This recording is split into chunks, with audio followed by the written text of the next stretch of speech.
le llamaban tierra adentro, la pampa y la cordillera, después fueron campo afuera. Ahora sí, ya estamos presentando al analista político Aurelio Reñarás. Hoy ha titulado su columna Democracia y Liberación Nacional. Hola Aurelio, buenos días, ¿cómo estás? Buen día, Marines, ¿qué tal? Bien, muy bien. Bueno, vamos a comenzar, Aurelio. Yo en algún momento me he preguntado por qué no hicimos una columna para hacer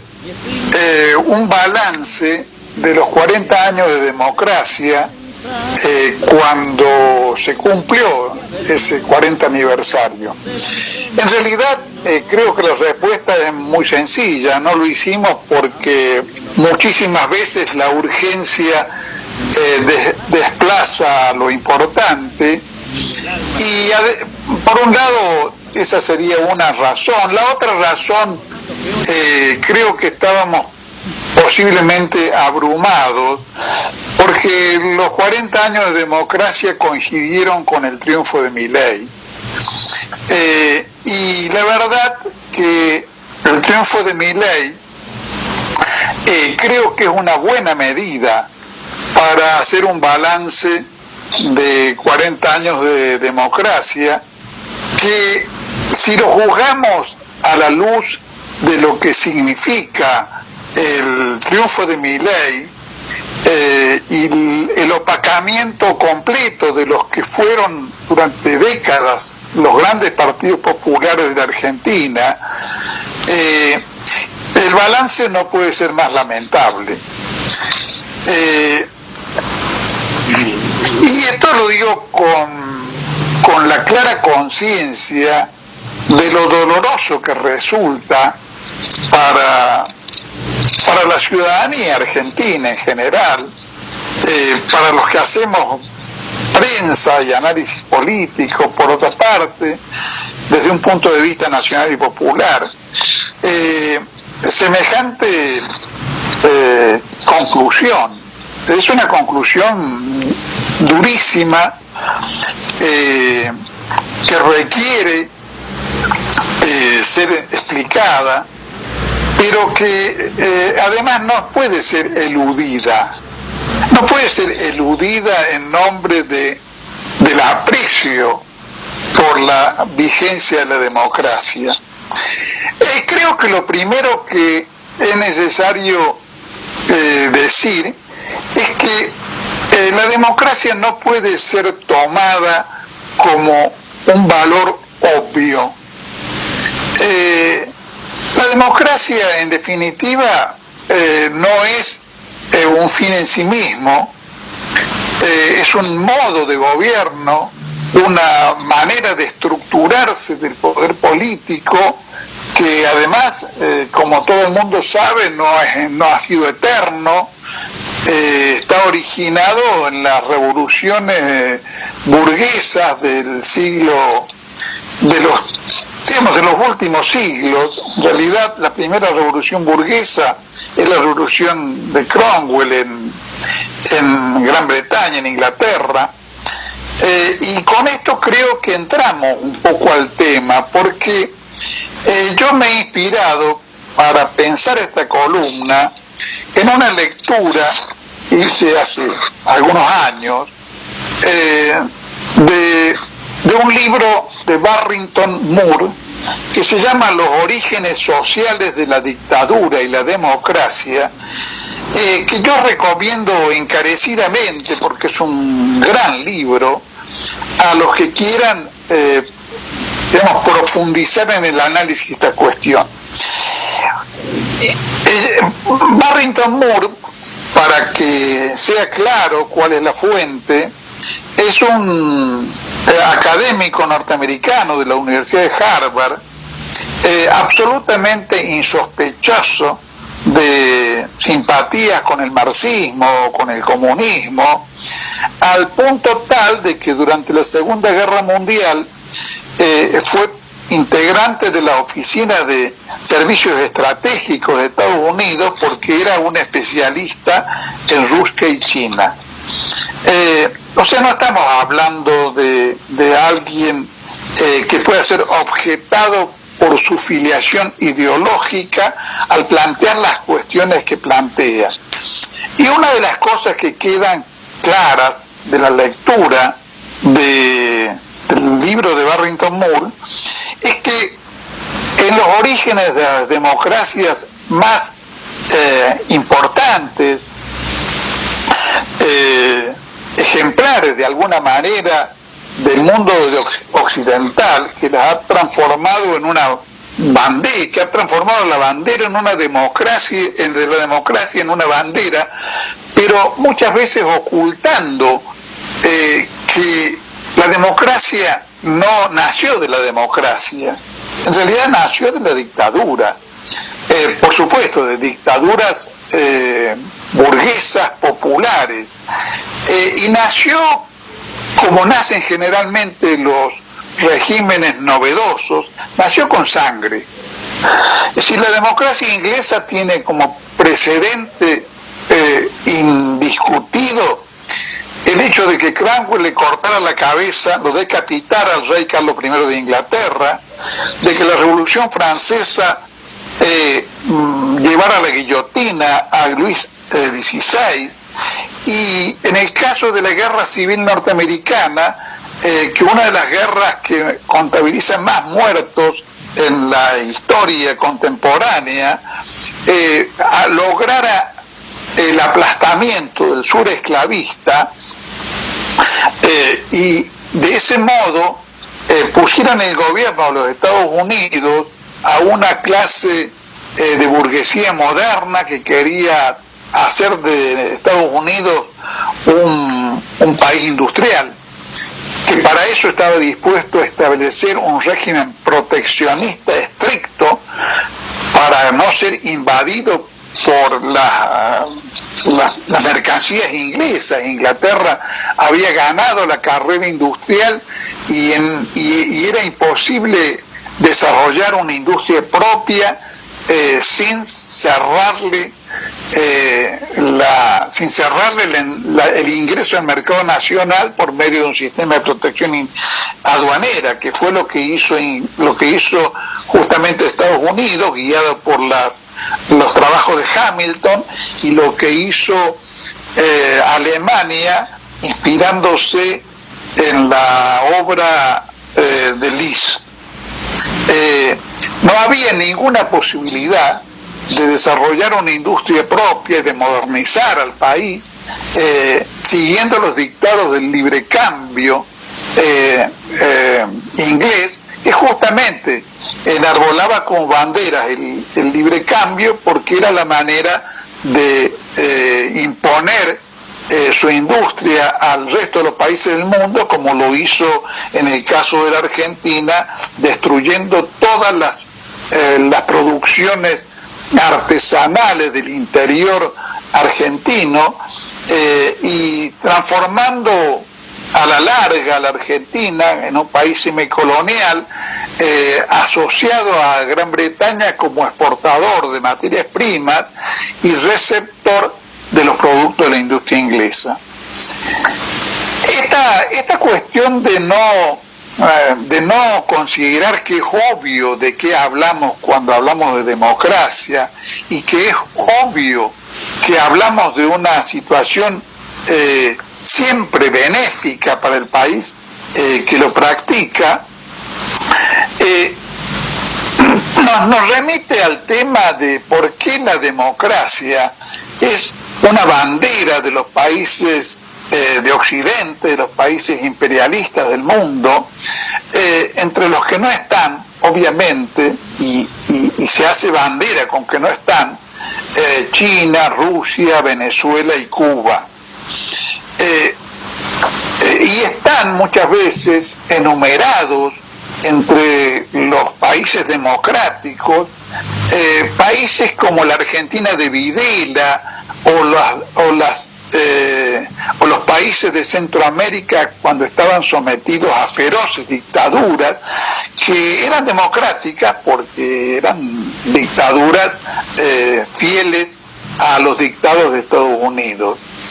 Pero no solamente en esas cuestiones contingentes y pragmáticas se tiene que inspirar una reflexión sobre el significado y el valor de la democracia, sino en el análisis de la democracia misma, porque una de las cosas que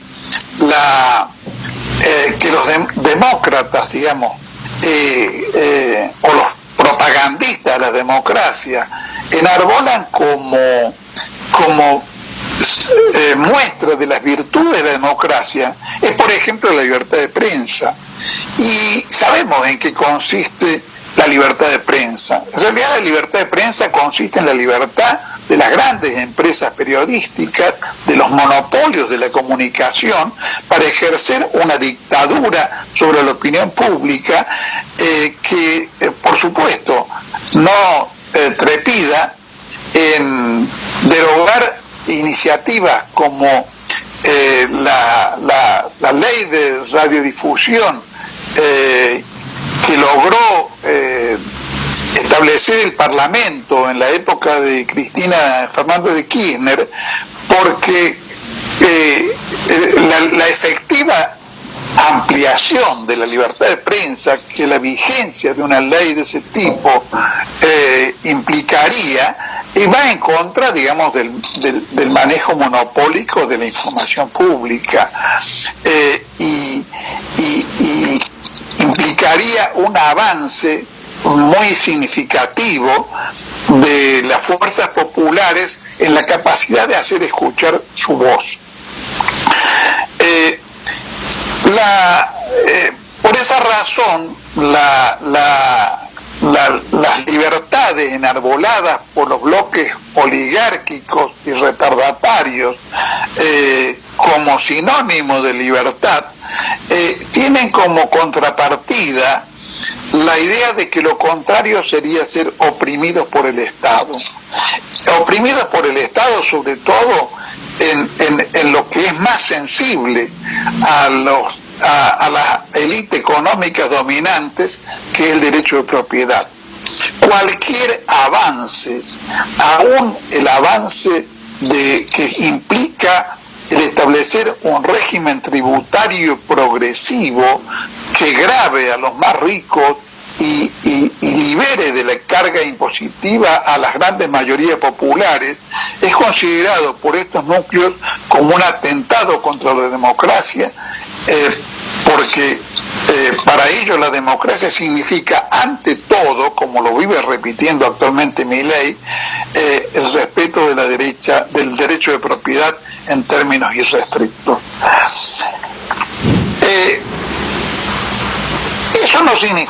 Eso no significa ignorar que los argentinos hemos puesto el cuero durante décadas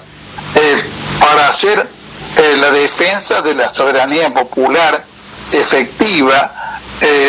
como sabe particularmente la gente que tiene ya algunas décadas como yo, y que vivió, en mi caso,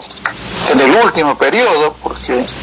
soy nacido en 1947 y en el 55 era una criatura, la lucha por suprimir, por levantar las proscripciones que el régimen posterior a la Revolución Libertadora acá es un sinónimo de burla, la Revolución Libertadora había establecido sobre el movimiento peronista, y antes había establecido sobre el radicalismo histórico. O sea, en la década del 70 hacíamos cuenta de que los argentinos habían podido votar con libertad muy pocas veces.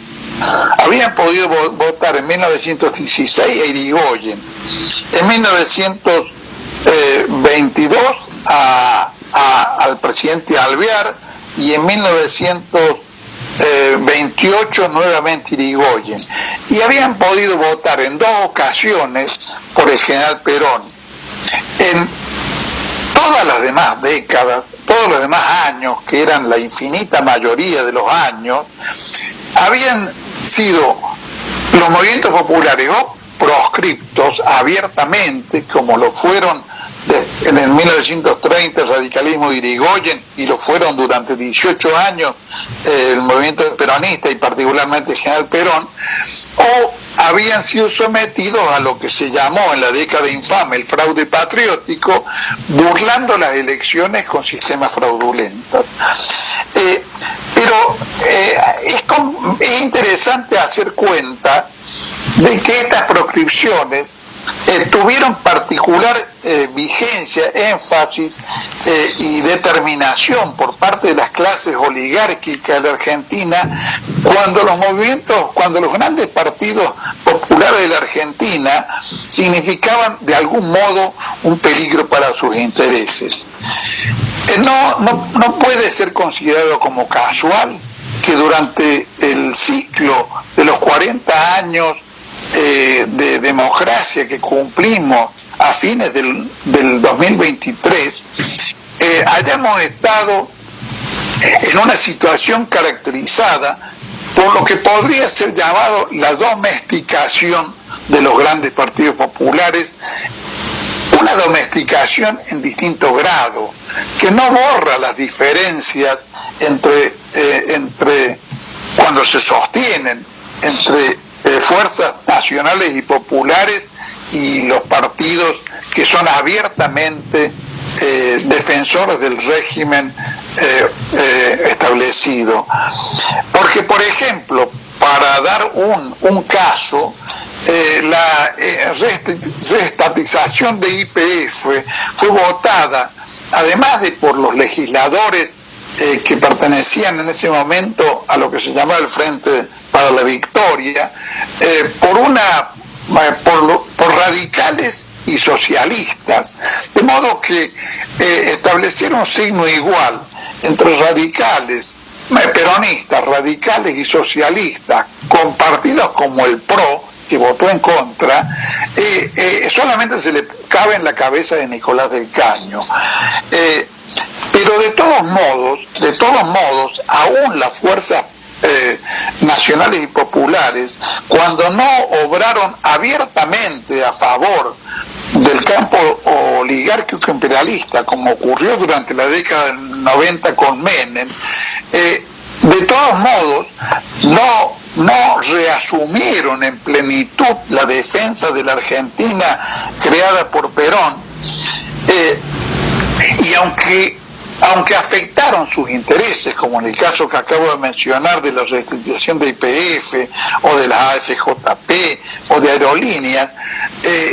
dejaron en cierto modo en pie lo que había impuesto la década del 90, con lo que cabe llamar el Partido Único Neoliberal Cordobés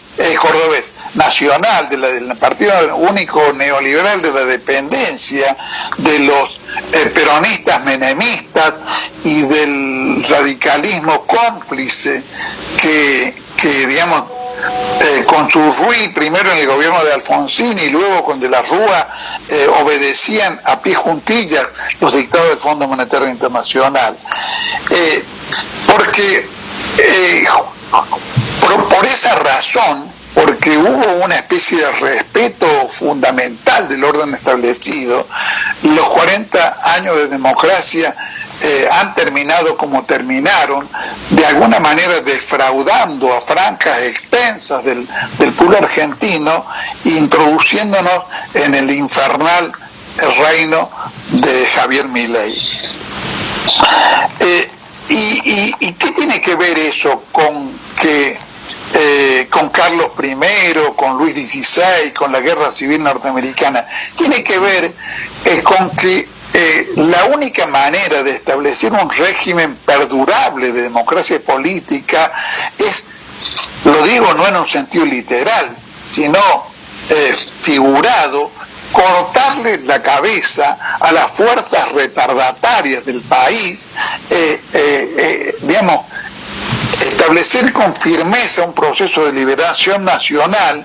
y sostenerlo durante un largo periodo histórico, porque por ejemplo Estados Unidos después de la guerra de secesión tuvo 7 décadas, no una década ganada, 7 décadas continuas de gobierno dirigido a crear una gran nación para los estadounidenses. Nosotros necesitamos un largo periodo histórico que es muy probable que no se logre sostener sin vencer a las clases sociales parasitarias, de modo que tengamos posibilidad de establecer planes a largo plazo y de cumplirlos como lo ha cumplido de alguna manera con un modelo que algún parentesco tiene con el que estableció Perón del Estado empresario, el Estado chino, durante 7 décadas, porque son esos los ciclos que permiten construir un país moderno y transformarlo en un país donde reine efectivamente la soberanía política, la independencia económica y la justicia social. Sin un proceso de esa naturaleza,